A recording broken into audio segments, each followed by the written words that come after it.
Hello students, ಇವತ್ತು second PUC result ಇದೆ.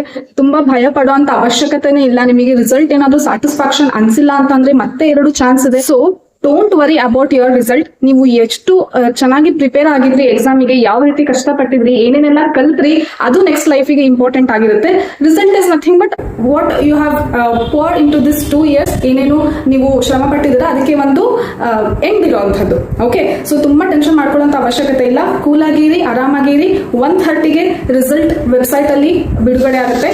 ನಾನು ಅದರ ಲಿಂಕ್ ನನ್ನ ಸ್ಟೋರಿಯಲ್ಲಿ ಹಾಕಿರ್ತೀನಿ, ಟೆಲಿಗ್ರಾಮ್ ಚಾನಲ್ ಅನ್ನು ಕೂಡ ಹಾಕಿರ್ತೀನಿ, carresults.nic.in ಅಂತ ಹೇಳಿ. ಸೊ ಆ ವೆಬ್ಸೈಟ್ ಅಲ್ಲಿ ನೀವು ನೋಡಬಹುದು. ವೆಬ್ಸೈಟ್ ಓಪನ್ ಮಾಡಿದಾಗ ನಿಮ್ಮ ರಿಜಿಸ್ಟರ್ ನಂಬರ್ ಹಾಕಬೇಕು, ಜೊತೆಗೆ ಡೇಟ್ ಆಫ್ ಬರ್ತ್ ಮತ್ತೆ ಅಲ್ಲಿ ಕ್ಯಾಪ್ಚಾ, ಅಲ್ಲಿ ಇರುವಂತಹ ನಂಬರ್ಸ್, ಲೆಟರ್ಸ್ ಏನಿರ್ತಲ್ಲ ಅದನ್ನ ಎಂಟರ್ ಮಾಡಿಬಿಟ್ಟು ನೀವು ರಿಸಲ್ಟ್ ನೋಡಬಹುದು. 6 lakh students are waiting for this result. So server busy ಆಗಿರ್ಬೋದು, ಎರರ್ ಆತರ ಎಲ್ಲ ತೋರಿಸ್ತಿರ್ಬೋದು. ಸ್ವಲ್ಪ ತಾಳ್ಮೆಯಿಂದ ಆರಾಮಾಗಿ ರಿಸಲ್ಟ್ ನ ನೋಡಿ.